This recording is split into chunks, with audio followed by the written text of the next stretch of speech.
My first question is, I'm always fascinated as to what you would think about men playing against women in golf. Do you think that would ever happen in pro golf? Maybe not against each other, but I would love to play with them. I would love to see a mixed event, some sort, down the road. We have so different schedules, so we rarely get the chance to see the guys and see them compete or them seeing us. So it would be fun to have some kind of mixed team tournament maybe down the road. And do you ever play with the guys just for fun when you happen to be together? Yeah, I do. I mean, I grew up playing with guys, and I feel like they bring out the best in me. They're pretty good, a little bit better at trash talking than girls are, and How exciting was the hole-in-one that you hit?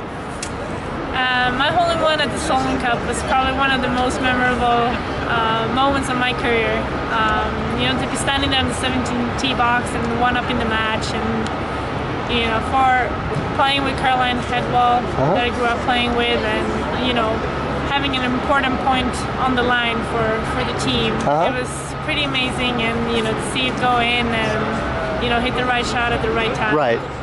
Do you almost, as a professional, do you almost expect or hope that each shot is going to be a hole-in-one because you're trying to hit the best possible shot for that circumstance? Yeah, you always try to put your best foot forward and do the best you can. Under pressure, it gets really intense and you're really focused. But we were very determined and we didn't want to give up the point in that match. And we made a great birdie on 16. So all you focus on is the pin and what you're gonna do. Right.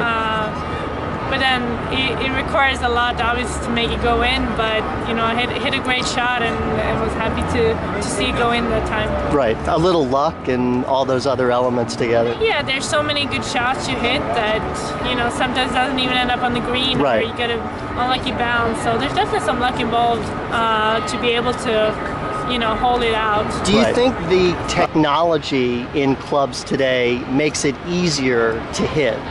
That if you were playing 20 or 30 years ago, or a typical professional player was playing 20 or 30 years ago, would they be worse? Would their game be worse than it is now because of the technology? No doubt technology has, made it so much easier.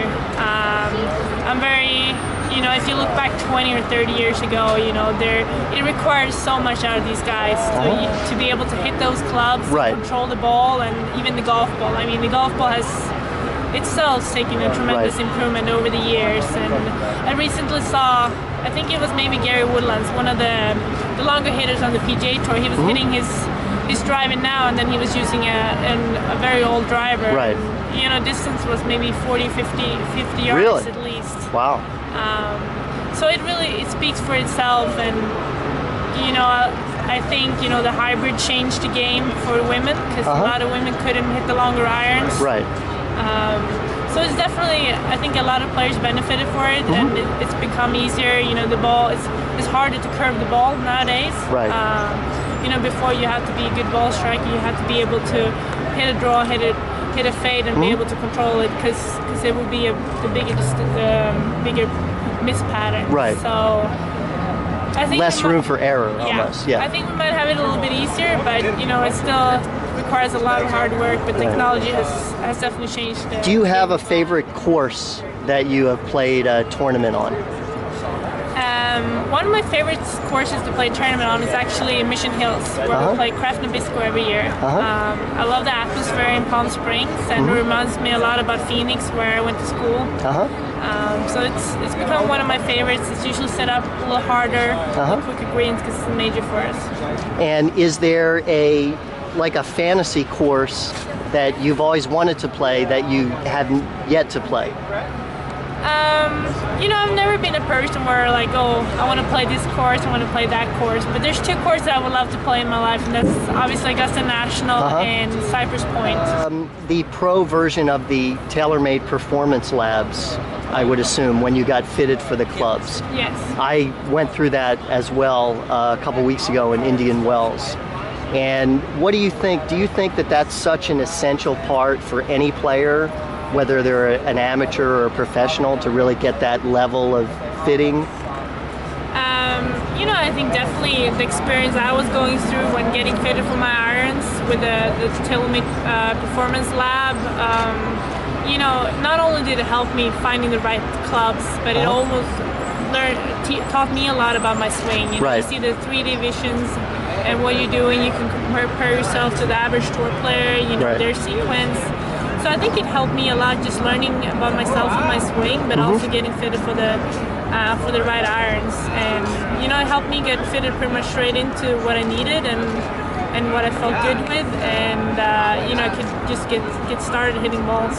And are you someone that likes that heavy analysis of your swing and any opportunity to, you know, see it on a computer, or are you more, you go with your natural feel and, you know? I've always been very interested in numbers and finding ways for me to improve myself and my swing and, you know, becoming a better person and golf players. So I definitely pay attention to numbers and, you know, the 3Ds and everything. So it really helped me tremendously, you know, to know what to work on and, you know, the process itself made me become a better player. Right. I write a lot about travel. Can you tell me where you're from in Sweden, and then what the best restaurant is in that city that someone should go to if they visit it? Well, I'm from a town called Eskilstuna, Sweden. It's about an hour and a half south of Stockholm. I grew up there and I lived there until I was 18. Say it one more time, please. Eskilstuna. Okay. And I lived there my first 18 years of my life. You know, I still go back and visit quite a bit. Favorite restaurant?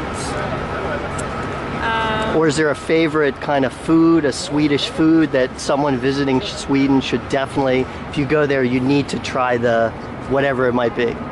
You know, we're very fortunate to have good food there, but you know, I miss a lot of the cafes. You know, go in the afternoon, meet up with some friends, have a coffee and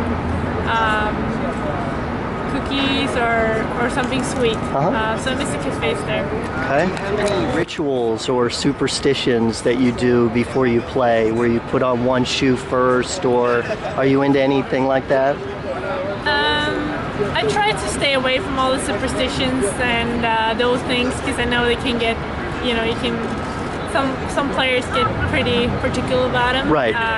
You know, I'm more that I want to do my warm up and you know, have my routines. Right. I guess I never played with other than white tees in the tournament, but that's pretty much it. Right. I just played Sawgrass. Have you played that, and what's your opinion of the players course down there? Actually, my coach, he's based at Sawgrass, so I go up there and visit quite a bit. I play the course, I think 1 or 2 times. I love it. You know, it's really narrow and really, you know, it really requires good shots from tee to green. But it's a cool place. I've been up there watching the players a couple of years. And you know, it's fun. It's small greens, so they're really gonna hit it good, or they're gonna be struggling. Right. What's a one key tip for an amateur player like myself trying to get better? Do you have one tip, one key thing, you need to do this before you do anything else? I will work on my distance control and my putting. I mean, so many times we play pro-ams or I play with amateurs, and you know, you can hit a 20-foot or 10 feet by. Right. That would never happen, obviously, for a tour player with a little bit more of a feel. Right. But I think a lot of amateurs could benefit from doing a lot of distance control and just putting a little bit more before you go out. Right. I think you will see a lot of less free putts. Right. And hopefully a couple more made. Cool. Thank you. Thank you.